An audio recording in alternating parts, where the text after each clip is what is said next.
Il y a tout juste un siècle, Saint-Souplet se trouvait au cœur d'une bataille dont l'issue allait stopper les troupes allemandes en marche sur Paris. Au centre de la bataille, Saint-Souplet fut sévèrement bombardé. 65 combattants y perdirent la vie et de nombreuses habitations furent détruites, plongeant la commune dans la désolation. Afin de commémorer cette page tragique de notre histoire, la municipalité de Saint-Souplet avait convié la population à une marche du souvenir. Poilu et musique en tête, le cortège se dirigea vers le parc de l'Étrie où Monsieur le maire fera l'éloge du général Monory, commandant la 6e armée, dont le PC se trouvait en ce lieu, au cœur de cette bataille, aussi nommée bataille de l'Ourcq, où furent échangés les premiers coups de canon de la Grande Guerre. À Saint-Souplet, il y a eu des faits d'armes ce jour-là, le 5 septembre 1914. À la tête de ces soldats, le général Monory va mener une attaque décisive sur le flanc de l'offensive allemande du 5 au 9 septembre 1914 contre l'armée de von Kluck lors de la première bataille de la Marne. La bataille menée par la 6e armée sera connue sous le nom de bataille de l'Ourcq. C'est à l'endroit où je suis aujourd'hui, qui était alors la maison du docteur André Béguet, maire de Saint-Souplet, voilà, la petite histoire, que le général Monory avait installé son poste de combat. Il est donc tout naturel que ce soit ici que nous lui rendions hommage. En 1919, il envoie son portrait au maire de Saint-Souplet en souvenir des moments difficiles de la bataille de la Marne, où la commune a su faire face à l'ennemi avec dignité et patriotisme. À ce portrait, il joint une lettre que nous conservons précieusement aujourd'hui en mairie et dont je vais vous faire lecture. Paris, le 20 décembre 1919. Monsieur le maire, je vous remets la photographie que je suis heureux d'offrir en souvenir à la municipalité de Saint-Souplet, où j'avais établi mon poste de commandement pendant la durée de la grande bataille de septembre 1914, qui nous a donné les gloires et la victoire. Laissez-moi ajouter combien je suis reconnaissant à votre cité de l'hospitalité patriotique qu'elle m'a donnée pendant cette belle période de notre histoire nationale. Veuillez agréer, monsieur le maire, l'assurance de ma haute considération.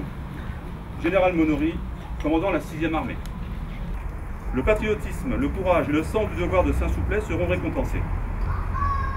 Le 2 octobre 1921, lors de l'inauguration du monument aux enfants de Saint-Souplet, morts pour la France, et aux braves tombés au cours du combat du 5 au 9 septembre 1914, le général Monory, en personne, remet au maire de la commune la croix de guerre avec palme.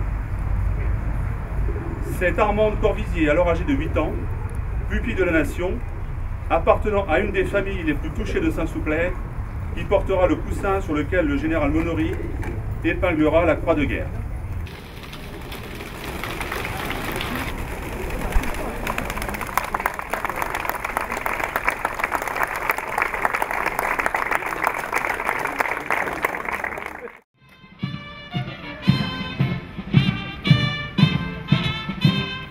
Après l'hommage rendu au général Monory, les personnes présentes se dirigeaient vers la place du 5 septembre 1914, où une stèle, érigée à la mémoire des soldats morts pour la France, allait être dévoilée.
Mais 2014, vous savez, c'est la première année de la commémoration du centenaire de la Première Guerre mondiale. La France, les Français ont rendez-vous avec l'histoire, la grande histoire. L'histoire de la France, mais aussi l'histoire du monde.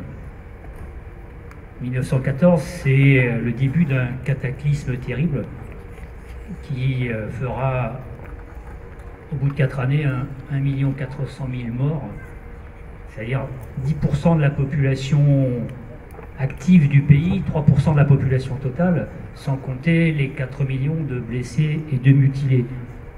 Jamais la France n'avait connu un conflit aussi terrible, aussi meurtrier. C'était le début de la guerre avec une production d'armement à l'échelle industrielle et un armement terriblement meurtrier. Alors, il faut vraiment faire comprendre ce que sont les conflits, faire comprendre les réalités qui ont conduit à ces conflits. Nous avons un énorme travail pédagogique à faire, un énorme travail de transmission, parce que la transmission, c'est pas simplement de montrer la tragédie, c'est aussi de montrer les forces, les valeurs que nous devons défendre. Et ce que je souhaite à travers les manifestations qui vont se dérouler dans les prochains jours, c'est que d'abord nous nous retrouvions autour de ces valeurs et que nous n'oublions pas que ceux qui se sont battus, qui ont laissé leur vie, l'ont fait tout simplement parce qu'ils ont fait leur devoir et qu'ils ont défendu ce qu'ils pensaient devoir défendre, c'est-à-dire défendre leur pays. C'était des patriotes.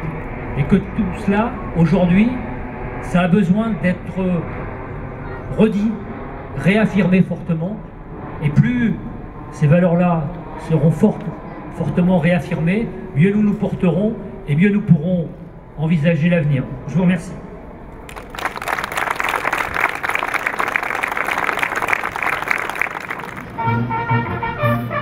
Monsieur le maire terminait ce moment de souvenir en remerciant les officiels présents, les sulpiciennes et les sulpiciens, ainsi que toutes celles et tous ceux qui, venus nombreux, avaient honoré par leur présence cet hommage à la mémoire de ces combattants à qui nous devons une part de notre liberté.